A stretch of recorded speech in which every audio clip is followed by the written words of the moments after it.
Assalamualaikum warahmatullahi wabarakatuh. Bismillahirrahmanirrahim. Alhamdulillahi rabbil alamin. Wa bihi nasta'inu ala umuri dunya waddin. Asyhadu an la ilaha illallah wahdahu la syarika lah. Wa asyhadu anna sayyidina Muhammadan abduhu wa rasuluh la nabiyya ba'dah.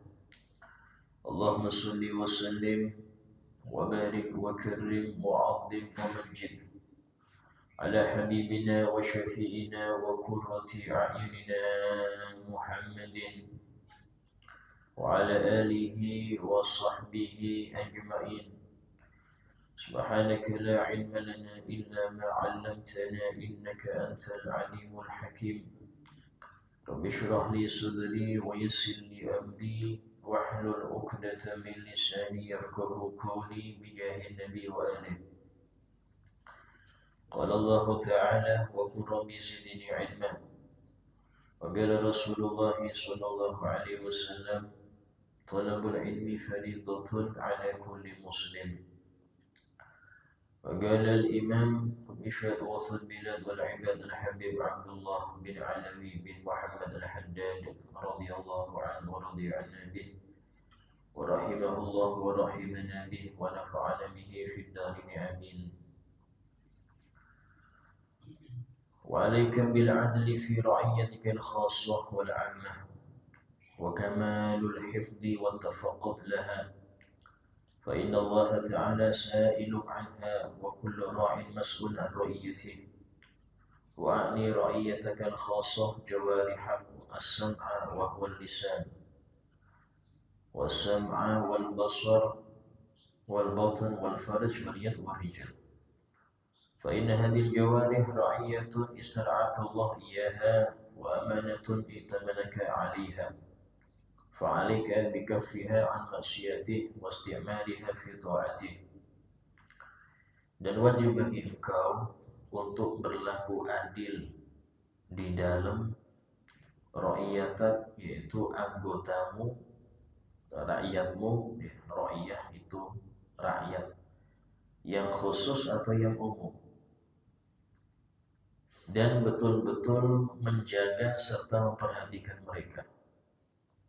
Karena Allah Ta'ala akan menanyaimu, dan setiap orang yang diberi tanggung jawab akan diminta pertanggungjawaban dalam setiap kepemimpinannya. Dan yang dimaksud dengan rakyat khusus atau anggota khusus yaitu anggota badan yang 7. Ini yang disebut oleh Nabi SAW, kullukum ra'in. Setiap kalian ini adalah pemimpin. Pemimpin apa? Minimal pemimpin diri Anda. Siapa diri kita itu? Itu 7 anggota itu. 7 anggota yang ada di badan itu anggota kita. Dan nanti setiap daripada 7 itu kita diminta tanggung jawab. Apa saja 7 ini? Lidah, pendengaran, penglihatan, perut, kemaluan, tangan, dan kaki. Dalam Al-Quran Allah Ta'ala berfirman, Inna sam'a wal basara wal fu'ada kullu ulaika kana anhu mas'ula. Sesungguhnya pendengaran, penglihatan, serta gerakan hati itu semua nanti akan diminta tanggung jawab. Jadi jangan dikira lidah itu tidak bisa berbicara jujur nanti di akhirat. Kenapa? Karena yang memiliki hak untuk mengucapkan kita. Lidah itu anggota saja. Tangan pun demikian. Sehingga semua anggota badan itu adalah rakyat yang Allah titipkan kepada engkau. Artinya kita bisa melihat, bisa mendengar. Itu bukan cuma nikmat, tapi ada tanggung jawab. Diarahkan kemana itu penglihatan? Dijadikan sesuatu yang menambah ilmu atau menambah dosa, sesuatu yang bisa menambah pahala atau menjadikan kita menyesal nanti di akhirat. Bahkan disebutkan ketika orang-orang ahli neraka itu masuk ke neraka, mereka berkata, mengkritik kulit mereka, waqalu lijuludihim lima syahidtum alaina. Dan mereka berkata kepada kulit mereka, kulit ini bisa diajak bicara, lima syahidtum alaina, mengapa kalian ini menjadi saksi yang memberatkan kami? Qalu, maka kulit-kulit itu mengatakan, antaqanallah, Allah yang sudah membuat kami bicara.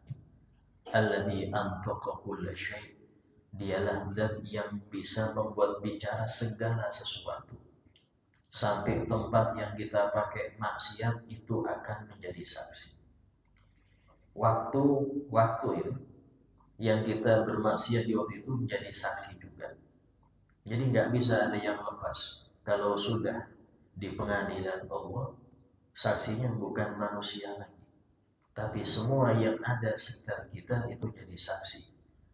Mau itu kebaikan atau keburukan. Kebaikan atau keburukan. Dari sini dianjurkan seseorang itu untuk memperbanyak ibadah di tempat-tempat yang jarang dipakai ibadah.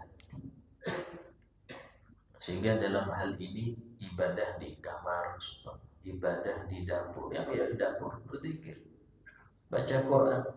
Tidak harus Anda megang Quran, Anda hafal Al-Ikhlas, baca Al-Ikhlas sambil masak di kantor, berzikir Anda.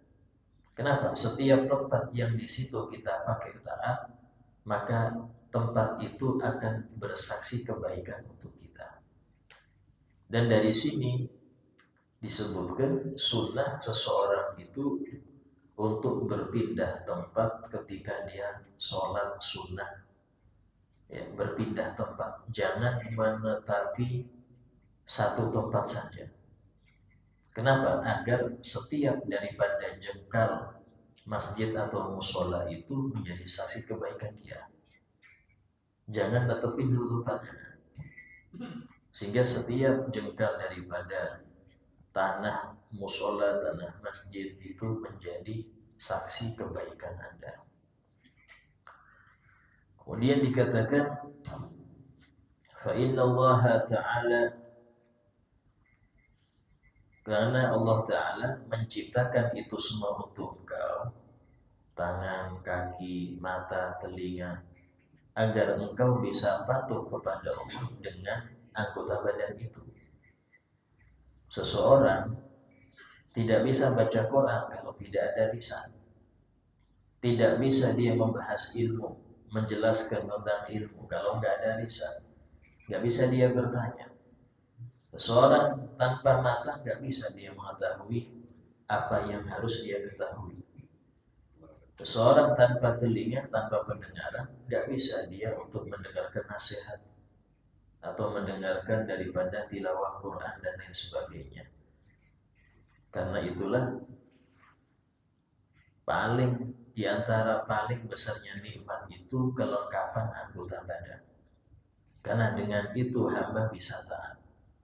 Tapi itu juga jadi bumerang kalau hamba tersebut tidak bisa mengetahui untuk apa nikmat ini, sehingga akhirnya dia gunakan itu untuk maksiat. Di antara doa Nabi SAW yang beliau baca setiap pagi dan sore, bahkan dibaca sebelum tidur, apa itu? Allahumma, ya Allah, mati'ni bisam'i wa basari.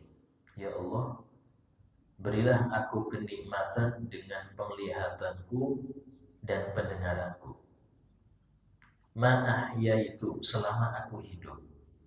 Apa yang dimaksud hadis ini, doa ini? Yaitu jangan sampai engkau ambil dua nikmat ini dariku, dan beri aku taufik untuk menggunakan keduanya di dalam ketaatan. Karena dua ini yaitu pendengaran dan penglihatan, kalau digunakan untuk ketaatan termasuk paling besarnya wasilah taat. Orang nggak bisa kenal Allah tanpa dua ini, penglihatan, pendengaran. Bahkan disebutkan oleh Imam Ghazali, hati itu punya dua pintu, pintu penglihatan dan pintu pendengaran. Jadi kalau mau tahu isi hati seseorang, maka perhatikan apa yang dia lihat dan dia dengar. Itulah isi hatinya. Seseorang yang dia menjaga pandangannya, tidak melihat kecuali yang baik, maka hatinya baik. Tidak mendengar kecuali ucapan-ucapan yang indah, maka yang dalam hatinya indah juga. Kenapa orang bisa mengumpat? Karena dia meniru apa yang dia dengar. Orang bisa ngejek, anak kecil bisa ngomong kotor, karena ada yang ditiru, ada yang dia lihat, ada yang dia dengar. Ini dari sini, orang yang mau menjaga hatinya, maka dia harus menjaga dua pintu itu. Jangan sampai ada yang masuk daripada hal yang buruk sampai tembus ke hatinya tadi. Bahkan di dalam fikih disebutkan, kalau ada orang, ya, bayi lahir dalam keadaan buta dan tuli. Lahir buta dan tuli. Nggak sembuh sampai balik, sampai meninggal. Ini nggak wajib sholat. Orang itu nggak wajib sholat. Bahkan nggak wajib puasa. Bahkan nggak wajib syahadat. Loh, kok bisa Ustaz?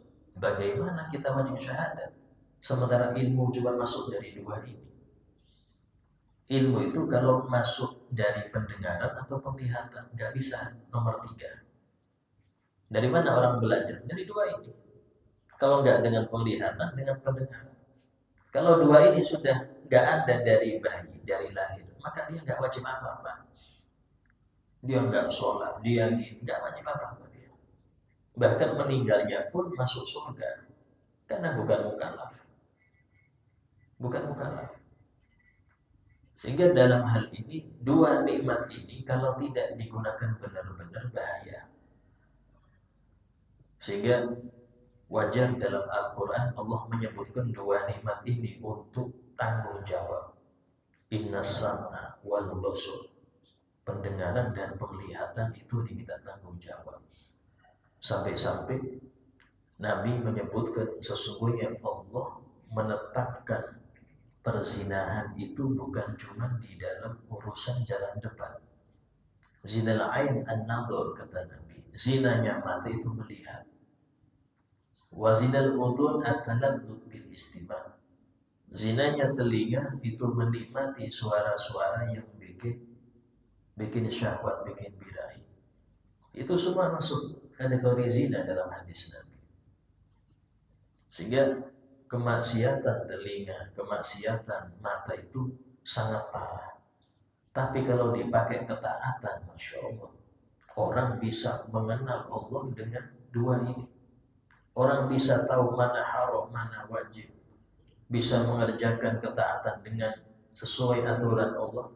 Itu dengan dua ini, mata dan pendengaran.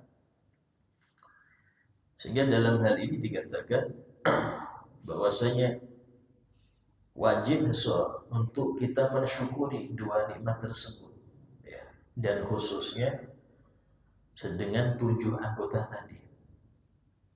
Kalau kita perhatikan daripada 7 anggota itu, ini mereka semua itu adalah rakyat. Siapa rajanya? Rajanya hati. Rajanya itu adalah hati.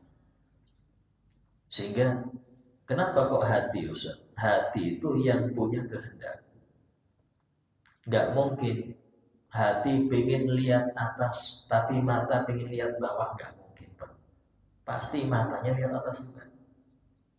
Ustaz, saya ini pengen melangkah ke depan, tapi kaki saya gak mau. Gak mungkin.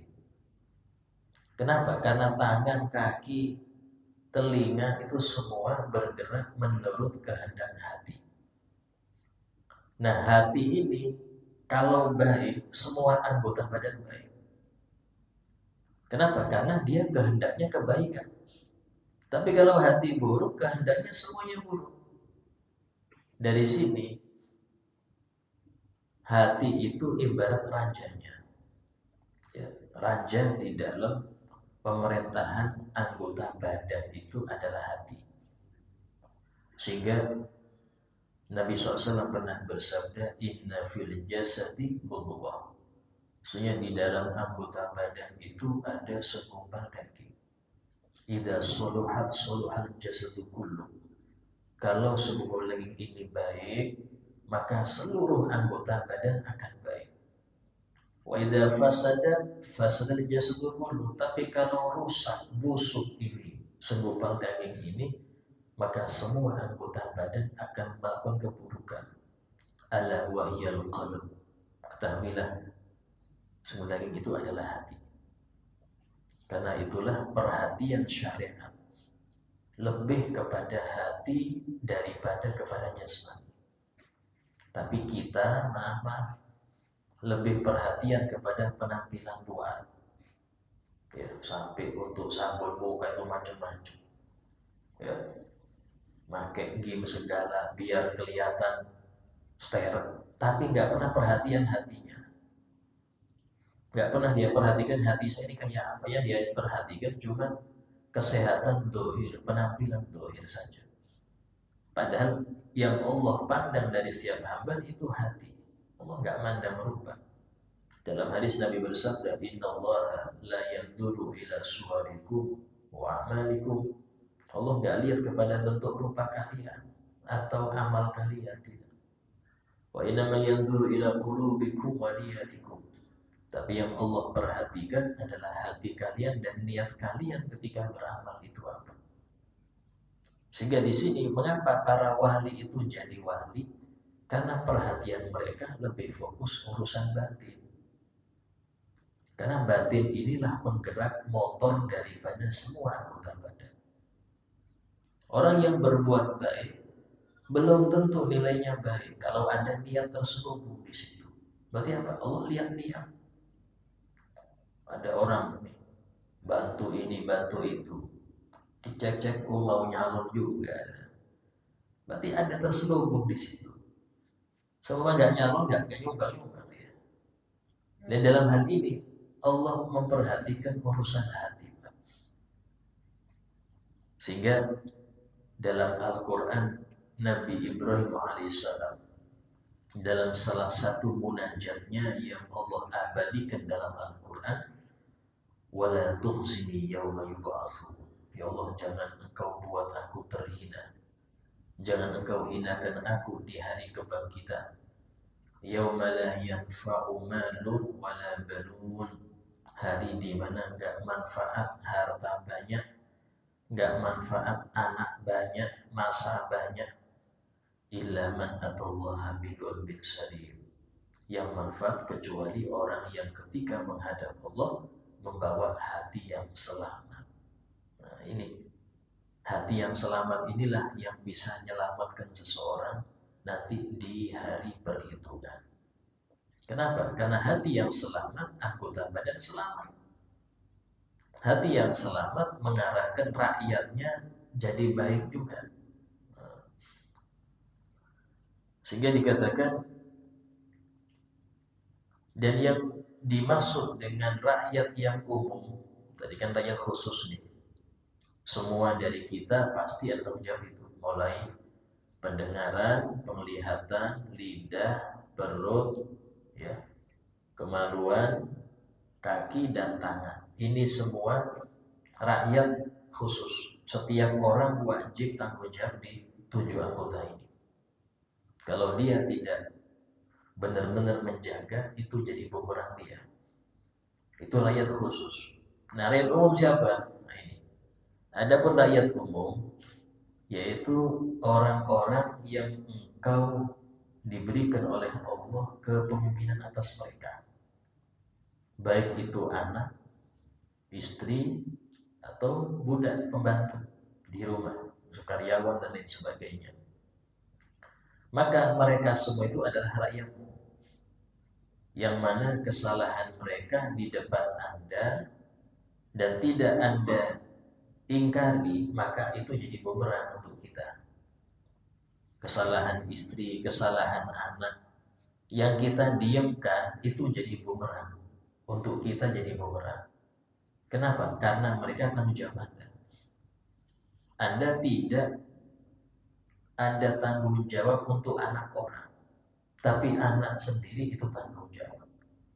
Sampai-sampai di antara ucapan maha guru kita Habib Zain bin Ibrahim Smith hafizahullah wa rahmatul umur fi syawafiyah, beliau mengatakan, zaman sekarang kalau kita tidak menyeret, nah, istilahnya menyeret anak untuk ke surga, paksa mereka untuk hadir majelis, paksa mereka untuk belajar agama, untuk sholat, untuk nutup aurat, tegasi, maka mereka akan nyeret Anda ke neraka.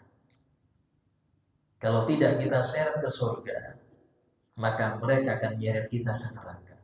Kenapa? Tanggung jawab. Dari sini sebagian ulama itu ada yang tidak menikah, khawatir tanggung jawab. Ya, ada. Bahkan ada kitab khusus judulnya Al-Ulama Ul-Uzzam, para ulama bujang. Sampai meninggal gak nikah, ada itu. Di antara alasan mereka apa? Takut tanggung jawab. Karena mikir diri sendiri aja masih kayak gini, apalagi mikir dua nyawa. Saya dan istri itu dua nyawa yang Anda pikirkan, tanggung jawabnya di akhirat. Tapi masalahnya jarang para suami itu ngerti kewajiban ini.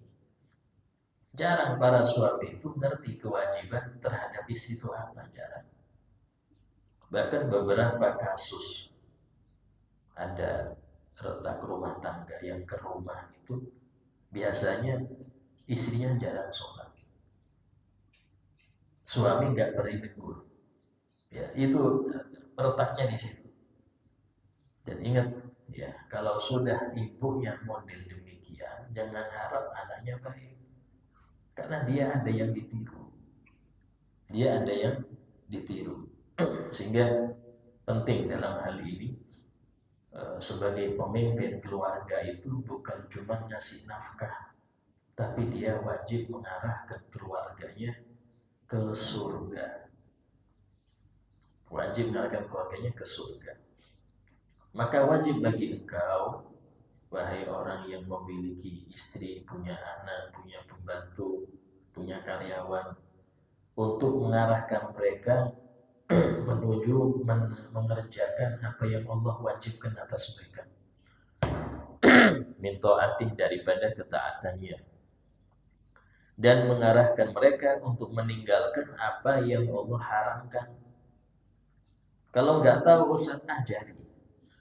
Ada di antara berobat, Masya Allah, dia punya karyawan banyak, cuman dia nggak bisa ngajari. Dia bikin pengajian di rumahnya untuk keluarganya dan karyawan, dan itu diwajibkan. Kalau nggak hadir, potong gaji. Subhanallah, yang nakal-nakal hadir. Ya karena tadi kita nggak bisa ngancam dengan hati-hati neraka. Mereka nggak kenal neraka, Pak. Tapi ancam dengan yang dohir, yang tampak.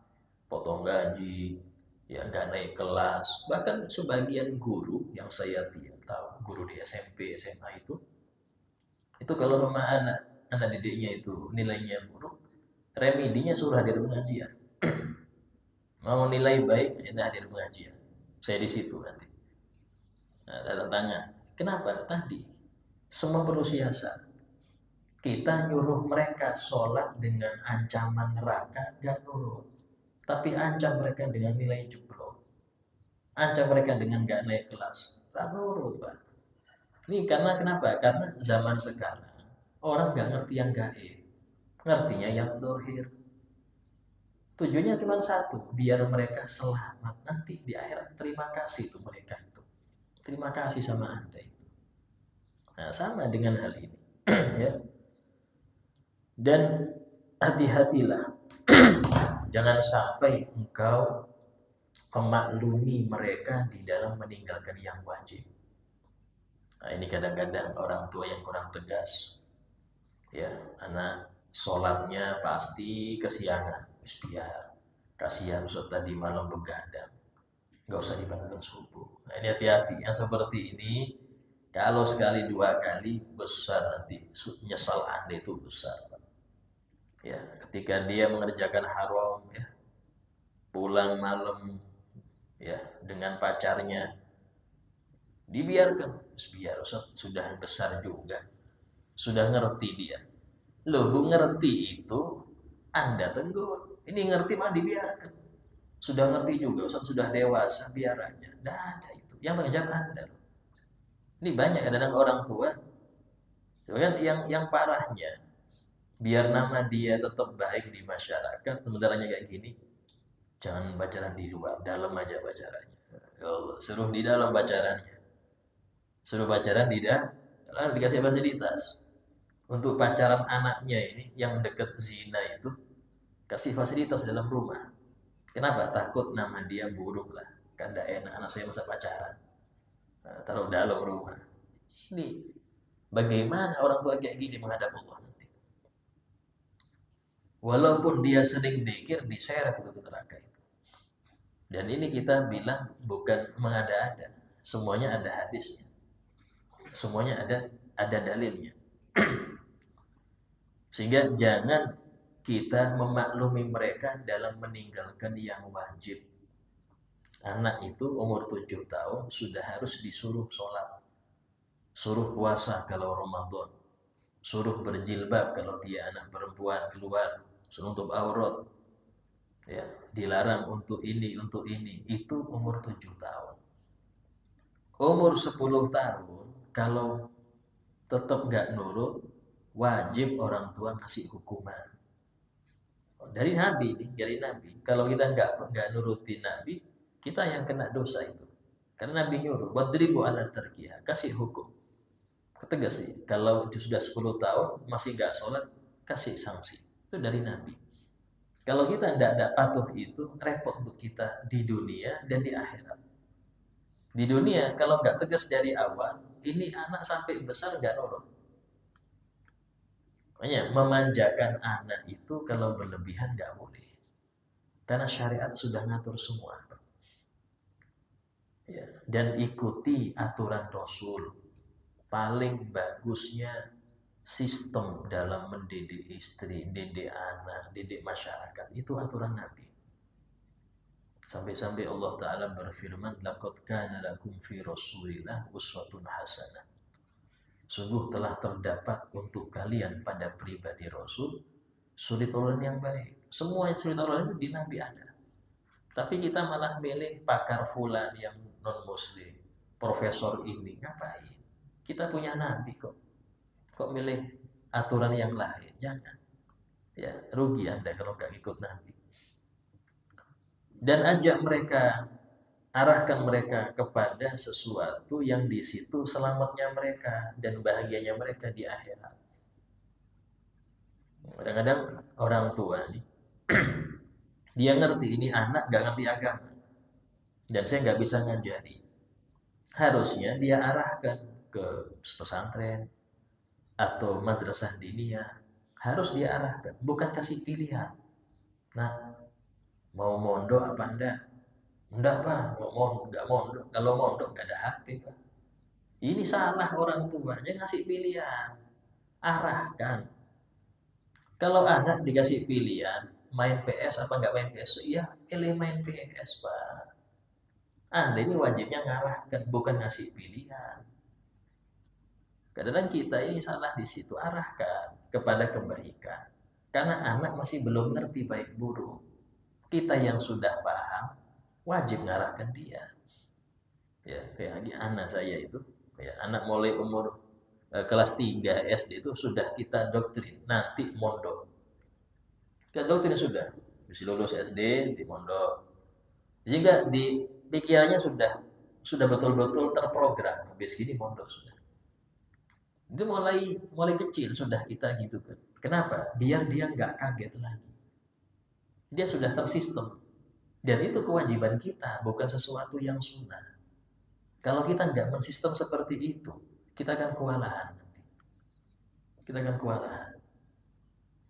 Nah, kenapa? Karena memang anak itu amanah, bukan cuman anugerah tapi amanah. Maka arahkan dia sesuai keinginan yang memberi amanah. Siapa Allah? Allah pengen anak ini jadi soleh, ya arahkan. Kita kadang-kadang bawa anak kecil masih bayi ke seorang kiai, guru, tolong doakan jadi anak soleh, doakan. Tapi usaha kita kayak apa?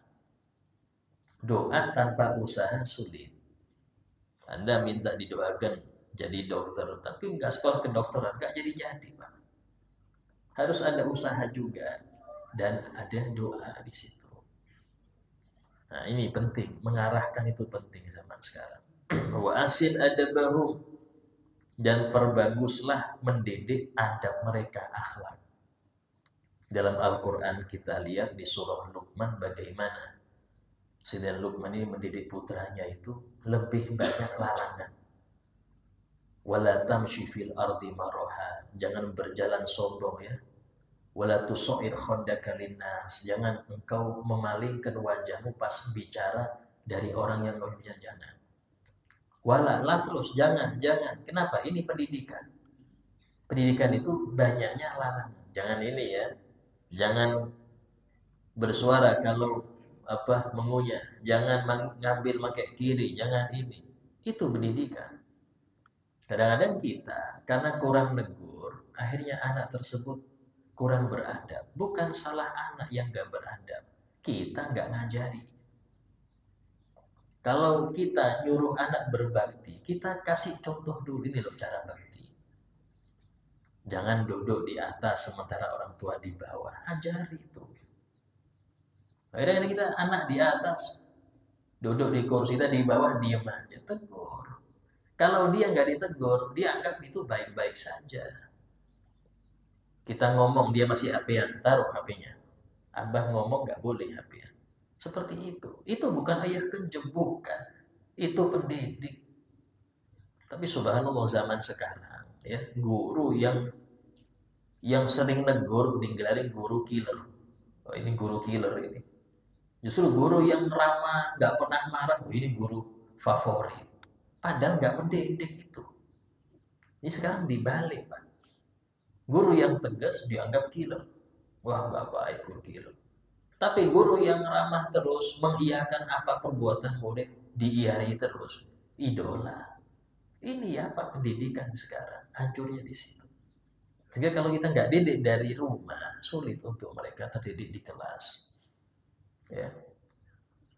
Nah, kemudian, dan jangan engkau tanamkan di hati mereka cinta duniawi. Nah, ini penting.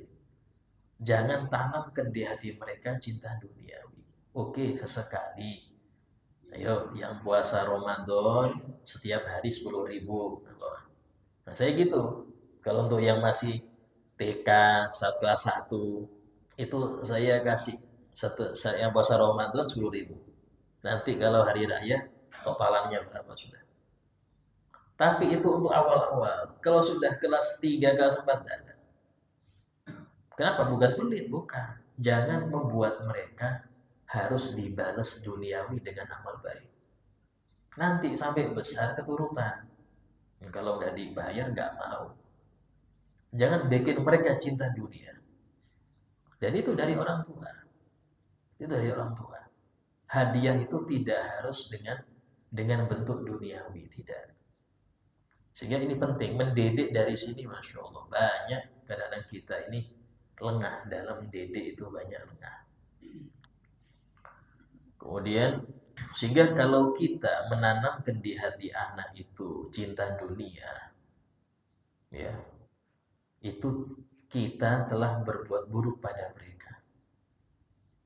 Dan telah datang dalam sebuah riwayat bahwasanya seseorang itu nanti ketika dia hari pembalasan akan digelantungi oleh anak dan istrinya. Dalam hadis Nabi bersabda, awwalu ma yata'allaqu birrajul ahluhu wa auladu. Pertama kali manusia yang bergelantungan dengan seorang laki-laki Artinya minta tanggung jawab pada laki-laki itu, istri dan anaknya. Kenapa tidak diberi hak mereka? Apa hak mereka? Pendidikan Islami. Bukan cuma nafkah, tapi pendidikan Islami itu hak mereka. Sebab mereka kalau nggak baik ya salah siapa? Salah siapa? Bahkan saya pernah ngumpul sama seseorang yang dia ini banyak psikolog, tapi urusan model psikolog kenakalan. Dia bilang itu anak-anak pang jangan dikira anak miskin semua. Anak pang itu kadang-kadang abahnya ada yang PNS, ada yang pejabat, ada yang ini. Kenapa kok sampai jadi gitu? Karena orang tuanya nggak peduli. Dan sampai ada yang dijemput pakai Alphard itu. Anaknya batu, kayak nggak punya rumah. Padahal orang tuanya kaya-kaya. Kenapa kok sampai seperti itu? Tidak dipedulikan oleh orang tua. Hati-hati ya. Sehingga tanggung jawabnya besar banget. Jangan dikira anak itu cukup kasih duit selesai. Karena itu bukan seperti itu tanggung jawab. Tanggung jawab itu yang berat adalah mendidik mereka. Siap menikah, siap tanggung jawab. Siap punya anak, siap tanggung jawab lebih. Nah, itu harus kita ketahui. Karena semua apa yang kita anggap itu pencapaian, di situ perjuangan. Tidak ada istilahnya perjuangan selesai, itu nggak ada. Orang yang bujang nih, menyangka dengan nikah selesai sudah beres perjuangan dia. Udah, ini ganti kan perjuangan baru lagi, kerepotan yang baru lagi. Punya anak satu, dia dianggap sudah selesai perjuangan dia, ada perjuangan lagi di situ. Ya. Sehingga dalam hal ini apa yang dikatakan mereka anak dan istri, yaqulun, mereka akan mengatakan ya Rabbana, wahai Tuhan kami, inna hadza, sesungguhnya orang ini, itu ayahnya sendiri dibilang gitu, lam yu'arrifna ma aujabta alaina, tidak mengenalkan kami tentang apa yang kamu wajibkan kepada kami, nggak pernah dikasih tahu. Orang ayahku ini tidak pernah ngasih tahu kami yang wajib yang apa. Min hakika, daripada hak-hak engkau kami nggak pernah ngasih tahu. Fakta solana, maka kisos ini, balas ini orang. Jangan saya masuk neraka, dia juga harus. Hati-hati. Kadang-kadang maaf sebagian orang tua itu wis yang penting saya ahli masjid, ahli majelis, yang wiridan terus. Anaknya disering pacaran ya gak peduli. Hati-hati, tanggung jawab ya. Jangan dikira solehnya kita itu menyelamatkan kita ketika anak istri gak dipedulikan. Hati-hati ya. Wajib Anda bawa itu mereka ke majelis. Kalau memang di sini mereka nggak paham, cari privat, cari madrasah diniyah yang sehingga mereka itu ngerti. Berat, bukan mudah. Ini kita katakan seperti ini karena kesempatan datang dua kali. Kita hidup cuma sekali, kesempatan datang dua kali. Dan penyesalannya nanti setelah wafat. Sehingga semoga Allah Ta'ala berikan kita orang-orang yang senantiasa sadar bahwasanya hidup ini ya banyak tanggung jawab, bukan untuk diri kita pribadi tapi juga untuk anak dan istri terkhusus ya. Wa 'alaika bi mu'amalatin bil 'adl wal fadl. Insyaallah akan kita lanjutkan pembahasan tentang bagaimana kewajiban seseorang pada orang-orang sekitarnya pada yang akan datang insyaallah. Sebagai paripurna majelis, ada yang mau bertanya silakan tanyakan. Iya. Waalaikumsalam. Untuk kepemimpinan ini, kadang-kadang laki-laki ini sebagai pemimpin, kadang-kadang istri itu yang istilahnya di rumah sholat, tapi suaminya enggak, itu gimana? Nah, dalam hal ini fasiknya suami tidak ada sangkut pautnya dengan istri. Artinya istri nggak ada tanggung jawab di akhirat akan fasiknya suami.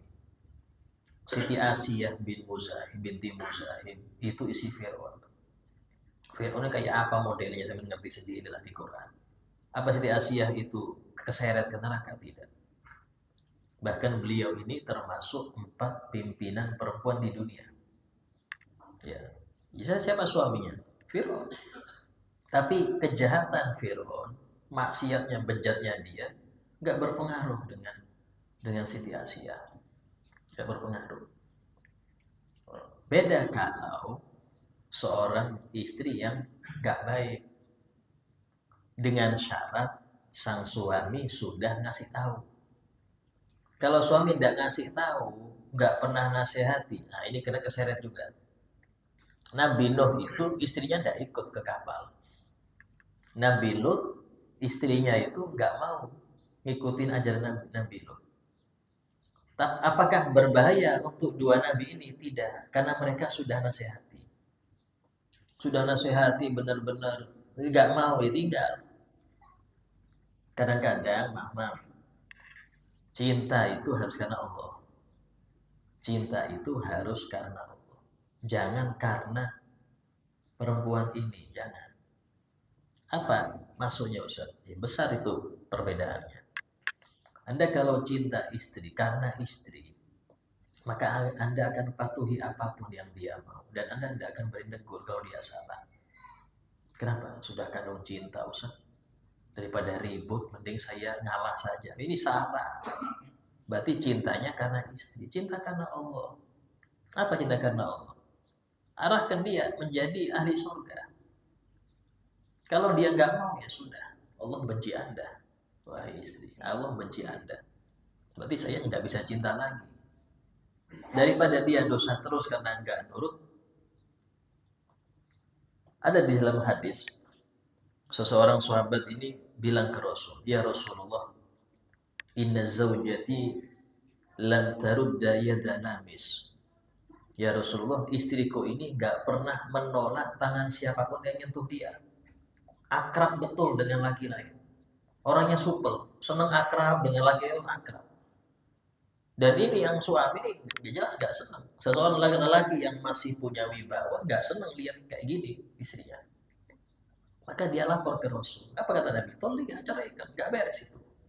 Itu sih gak beres berarti. Ceraikan dia. Apa kata lagi itu? Ini uhibbuha, tapi aku masih cinta ya Rasulnya apa? Kata Nabi, amsikha, cegah dia. Artinya, cegah dia untuk demikian. Ya, itu yang dimaksud. Kalau memang Anda masih tidak, cegah. Jangan sampai dia berbuat yang nggak baik. Nah ini aturan. Sehingga dalam hal ini, harus seseorang itu mendasari semua cinta itu untuk Allah. Jangan demi manusia, jangan. Anda akan nyesel. Contoh nih, Anda kerja siang malam, ya ngasih nafkah anak istri. Kalau bukan karena Allah, nyesel. Kenapa Anda kerja malam demi anak, demi istri? Pas anak gak sesuai ekspektasi Anda, gak nurut, gak gini, ya sudah, gak usah nyari nafkah lagi, percuma. Bukan, karena ini kewajiban dari Allah. Allah mewajibkan Anda untuk memberi nafkah mereka. Cari nafkah. Cari nafkah. Walaupun tidak dibalas dengan kebaikan dari mereka. Karena itu kewajiban Anda. Itu namanya karena Allah. Itu yang karena Allah. Tapi kalau karena anak istri, nanti kecewa. Jangan. Minta balasan pada Allah. Jangan pada mereka. Siapa mereka balas Anda? Kebaikan Allah yang balas. Ya. Nah, dari situlah kebanyakan orang-orang itu dengan niat yang kuat bisa menyelamatkan keluarga. Pertanyaan lain? Assalamualaikum. Oh iya. Oke. Monggo. Assalamualaikum Ustaz. Salam. Ini pas maghrib di dalam kafe itu semua rapi berjilbab sejarah. Tidak mendidik bagi saya seorang. Yang keduanya, siapa yang kena dosanya beliau nanti di hari gitu ya. Kemudian waktu sholat maghrib itu penuh kafenya dengan anak-anak wanita dan laki-laki. Iya. tempat kerja, ya, yang tidak mengindahkan syariat Allah di situ, maka yang punya tempat dosa, ya, karyawannya dosa juga. Dosa, kami nggak dikasih waktu libur untuk sholat. Ya sampean kan punya akal, Pak, bukan mesin. Urusan agama nggak perlu nurut-nurut. Urusan agama, ya, kalau sudah sesuatu itu melanggar aturan Allah, nggak perlu Anda mikir lagi ini dilanggar apa enggak ya. Tidak usah. Kalau sudah urusan maksiat, wajib mundur. Yang ngasih rezeki Allah kok, bukan bos itu. Makanya sering saya bilang, tanamkan di hati anak itu rezeki dari Allah. Mulai kecil tanamkan. Bukan dari ijazah, bukan dari bos Anda, bukan. Kalau seperti itu, tenang hidup. Kenapa orang sekarang ini kebingungan? Karena dia tidak ditanamkan rezeki dari Allah. Rezeki dari akalmu, ya. Dari cerdasmu nyari kerja, dari ijazahmu, dari nilaimu. Itu yang bikin orang itu tambah kebingungan nyari rezeki. Berani melanggar aturan Allah hanya demi rupiah, ngapain? Tanamkan di hati mereka rezeki dari Allah, selesai. Itu. Yang kedua, masalah tadi siapa yang dosa? Semuanya yang ada di situ. Ya, dan wajib, bukan ini, bukan aturan manusia, aturan Allah. Setiap sholat maka harus ada waktu untuk sholat. Setiap waktu sholat harus ada waktu untuk sholat.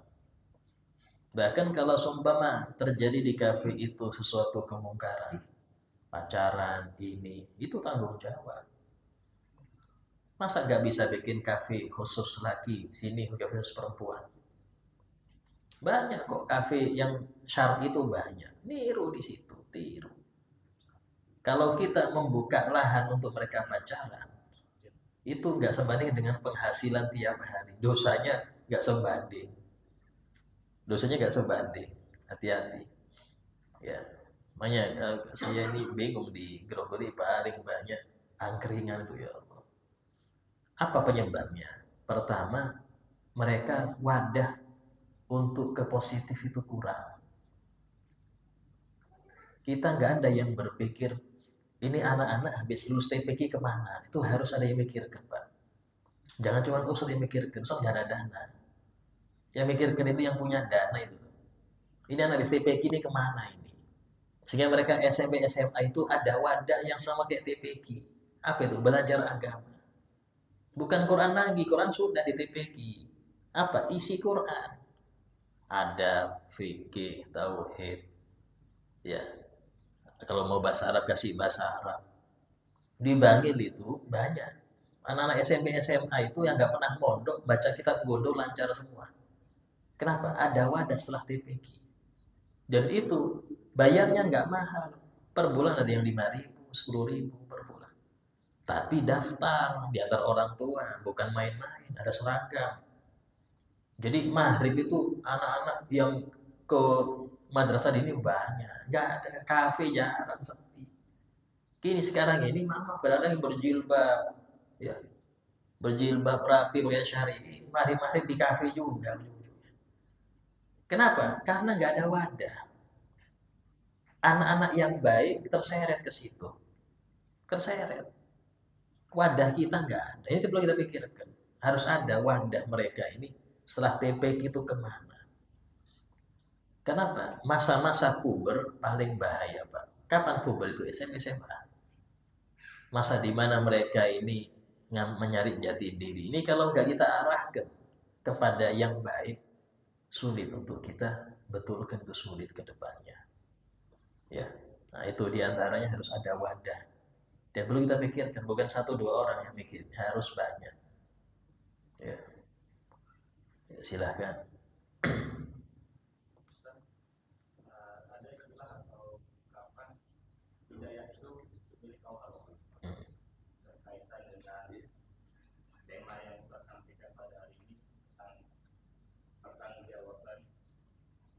Bagaimana caranya kita supaya tidak terjebak dalam perkataan hidayah itu milik Allah?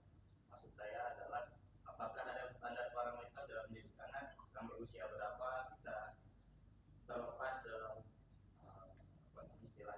hidayah saja nih Allah sebenarnya tidak diberi agar kita tidak terlena gitu, tidak terjebak dalam waktu. Kalau yang tidak bisa memberi kursi itu bukan sudah terlepas. Nah, jadi memang hidayah itu dari Allah, tapi manusia wajib berusaha. Sehingga di dalam konteks yang dipakai pedoman para nabi dan para pewaris nabi itu apa? Wa ma alaina illa balagh. Kami nggak punya kewajiban kecuali menyampaikan. Nah, menyampaikan di sini itu ada beberapa fase ya. Nyampaikan itu bagi yang bukan tanggung jawab kita. Contoh saya nih, kalau ke jamaah pengajian, saya cuma nyampaikan. Saya nggak bisa ngomel-ngomel kesampean gara-gara nggak sholat. Siapa? Saya. Saya nggak bisa ngomel-ngomel, ayo awas nggak sholat. Nggak bisa saya. Saya cuma nyampaikan. Urusan Anda berubah nggak berubah itu urusan Allah. Tapi untuk kewajiban ada tanggung jawab yang lebih dari itu. Siapa? Anak istri. Ini nggak cukup hanya sholat ya, nggak sholat ya sudah. Ini saya nyampaikan ya. Nggak bisa. Harus ada ketegasan. Nah dari sini bukan hadis, bukan pakai ayat itu lagi, tapi pakai hadis muru auladakum bis-shalah wa hum abna'u sab'in. Perintahkan anakmu sholat ketika umur 7 tahun. Apa arti perintah di sini? Dijelaskan oleh para ulama, ngajari dan ngasih contoh. Umur 7 tahun itu ngajari dan ngasih contoh. Dan jangan sampai lepas dari doa. Di Quran itu banyak doa untuk anak. Rabbi habli minas sholihin. Ya Allah berilah aku anak-anak soleh. Itu jangan lepas ada doa itu. Kalau bisa setiap sujud Anda baca itu. Rabbi habli min ladunka dzurriyyatan thayyibah. Ya Allah berilah aku dari sisi Engkau keturunan yang baik-baik. Rabbana hab lana min azwajina wa dzurriyyatina qurrata a'yun. Ya Allah berikan kepada kami istri dan anak yang menyejukkan hati kami. Apa yang menyejukkan hati kami ini? Bukan yang ngirim duit, tapi yang bikin kita tenang. Alhamdulillah bisa ngaji, alhamdulillah sholatnya lancar, alhamdulillah nutup aurat. Itu senang hati orang tua. Gak perlu dikirimin duit, gak perlu. Itu sudah dengar mereka ngaji ini senang sudah. Nah itu jadi qurratu a'yun. Ini kenapa Allah cantumkan di Al-Quran? Karena ini agar kita perbanyak doa tersebut. Karena nggak bisa kita hanya ikhtiar secara fisik. Kita harus minta bantuan langit. Istilahnya bantuan langit itu langsung ke Allah. Karena Allah yang merubah hati. Kalau sudah dua ini ada, usaha, ya ikhtiar, usaha, dan doa. Insya Allah berhasil. Insya Allah berhasil. Tapi tadi nggak boleh ada putus asa. Saya sudah ngajak Ustaz, yang kamu kayak apa lagi? Terus. Sampai-sampai dalam Al-Quran disebutkan apa? Wa'mur ahlaka bis-shalah. Perintahkanlah keluargamu untuk sholat. Artinya apa keluarga di sini? Yang tanggung jawab khusus. Bukan kampung, bukan pengajian. Keluarga khusus ini. Apa? Untuk sholat. Ada lanjutnya. Wastabir alaiha. Sabar-sabar ya. Sabar-sabar nyuruhnya. Artinya apa? Jangan sekali putus asa langsungnya. Tiap adzan sholat, nanti sholat sampai dia bosan. Akhirnya ya sudah daripada diomelin terus pakai mau kena ya bismillah. Dia nggak ikhlas, urusan ikhlas urusan nanti. Yang penting dia sholat dulu. Pertanyaannya kenapa kok sholat? Bukan puasa, bukan zikir, bukan ini. Karena kalau sholat benar, yang lain benar. Hanya sholatlah yang Allah sebutkan bisa menjamin pelakunya tercegah dari perbuatan keji dan mungkar. Inna sholata tanha 'anil fahsya'i wal munkar. Kalau sholat itu baik, maka yang lain akan baik sendiri. Kalau kita perhatikan anak-anak remaja sekarang, yang pacaran, yang minum khamr, yang zina, yang ini, apa penyebabnya? Nggak sholat. Silahkan cari tahu, pasti nggak sholat. Kalau sudah sholat enggak, yang lain gampang Pak maksiatnya. Sholat dulu beresin. Tapi tadi ajari juga, jangan cuma suruh sholat. Sudah Ustaz, ngerti nggak Fatihah dia? Baca nggak tahiyat akhir dia? Itu dulu. Kalau sudah sholat beres apa? Ya, sempat kita dulu itu ada punya rencana bikin seminar sholat. Ternyata seminar itu berarti betul-betul gitu loh. Bawa buku, bawa ini. Walaupun 3 pertemuan, tapi beres. Beres. Sempat kita itu ada wacana bikin seminar sholat di masjid-masjid. Kan tempatnya sholat. Kalau setelah sholat beres, Pak, yang lain insya Allah akan ngikut. Karena Nabi SAW sudah bersabda, awwalu ma yuhasabu bil abdu as-shalah. Pertama kali yang diperiksa amal hamba itu sholatnya. Kalau sholatnya yang baik, maka yang lain gampang periksaannya. Nah, ini penting. Jadi dalam arti hidayah milik Allah, betul. Tapi sikap kita dalam mengajak, kalau untuk yang bukan tanggung jawab orang luar, kita cukup nyampaikan. Bukan jewer, bukan ini, bukan bisa. Tapi untuk yang tanggung jawab kita, ya anak, istri, pembantu, karyawan, tanggung jawab kita itu kita punya power untuk maksa mereka, punya power. Maka nggak cukup hanya ucapan, tapi ada tindakan. Ya, ada aksi di situ ya. Oh ya. Kan tadi di Al-Quran kan pengetahuan kami kan banyak tingkatan untuk mendidik anak itu segini. Itu kan ada juga tingkatan untuk mendidik istri. Terima kasih. Ya. Dalam mendidik istri itu ada. Itu dalam Al-Quran Allah Ta'ala berfirman wa ashiruhunna bil ma'ruf. Wa ashir, dan pergaulan mereka dengan baik. Apa ma'ruf di sini? Ma'ruf di sini yaitu arahkan mereka ke arah surga. Jadi bukan hanya ngasih hak itu hak uang belanja, uang gini. Nah, arti nafkah batin dalam kitab-kitab itu bukan yang malam hari itu nafkah batin, Pak. Nafkah batin itu sini batin. Artinya apa? Pendidikan. Kasih akhlak dia. Karena dia sekolah pertama untuk anak-anak dia.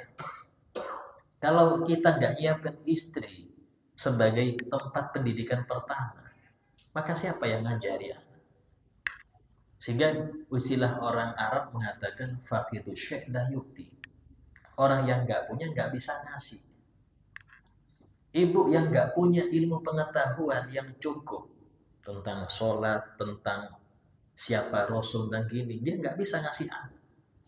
Sementara pertama kali yang punya interaksi bahkan ketika dijanin itu ibu. Sehingga ada istilah al-um madrasatun ula li auladiha. Ibu itu sekolah pertama untuk anak-anaknya. Sebelum dia ngerti PAUD, ibu dulu. Bahkan alhamdulillah anak-anak kita itu semua yang ngajari Fatihah ibunya. Bukan guru ikro, enggak. Yang ngasih Fatihah semuanya ibunya dulu. Kenapa? Karena yang pasti dibaca Fatihah, Pak. Sehari 17 kali dibaca. 17 rakaat. Dan hingga pahalanya itu ngalir untuk ibu terus. Nah, itu pendidik pertama itu. Jadi banyak ya di Al-Quran, di hadis itu banyak. Memang tidak selamanya orang baik itu dikasih pasangan baik. Tidak selamanya. Walaupun Al-Quran berfirman at-thayyibatu lit-thayyibin.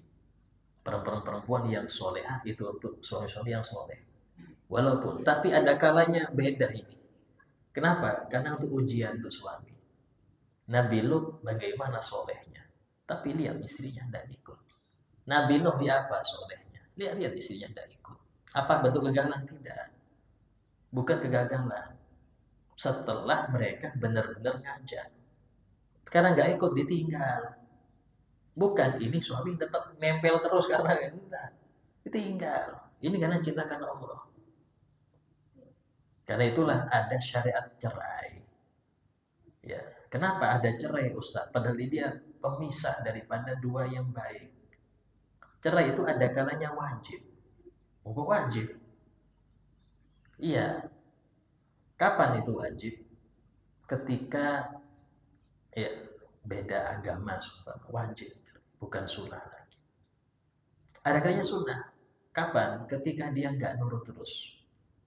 Daripada dosa terus ini istri, karena disebutkan Perempuan kalau diajak suami nggak mau, itu dilaknat malaikat sampai pagi. Nah, dia dilaknat terus, khawatir dosa terus, ya sudah. Mending dikat daripada dia dosa. Ini bentuk cinta saya kepada engkau, tak dekat sudah. Daripada masih anak pegang tapi dia dosa terus tiap malam. Itu sehingga mendidik sini penting. Kita nggak bisa didik, Ustaz. Bawa ke pengajian khusus perempuan. Banyak di Grogot pengajian. Tapi ingat ya, jangan hiasin arisan aja, jangan. Kadang hiasin arisan itu bukan pengajian. Itu cuma kumpul-kumpul dikir. Cari yang benar-benar ngajari mereka. Ya, kita ada pengajian ibu-ibu, ada kita pengajian ibu-ibu. Nah, di situ dia akan paham kewajiban dia sebagai siapa, sebagai ibu apa. Dan itu penting. Seseorang nggak mungkin bisa harmonis kecuali dengan ilmu Rasulullah Shallallahu Alaihi Wasallam. Oh ya. Sedikit ya. Ini mengenai salat sunnah rawatib. Kira-kira pembagian salat sunnah rawatib baik itu sebelum salat wajib ataupun sesudah salat wajib itu kira-kira di mana saja? Iya. Jadi rawatib itu kalau kita hitung seluruhnya ada 22, bisa lebih ya, ada 22-an kalau iya saya perhatikan 22 itu 10 rakaat yang nggak pernah Nabi tinggalkan. 10 rakaat ini nggak pernah Nabi tinggalkan, walaupun beliau musafir nggak pernah ditinggalkan.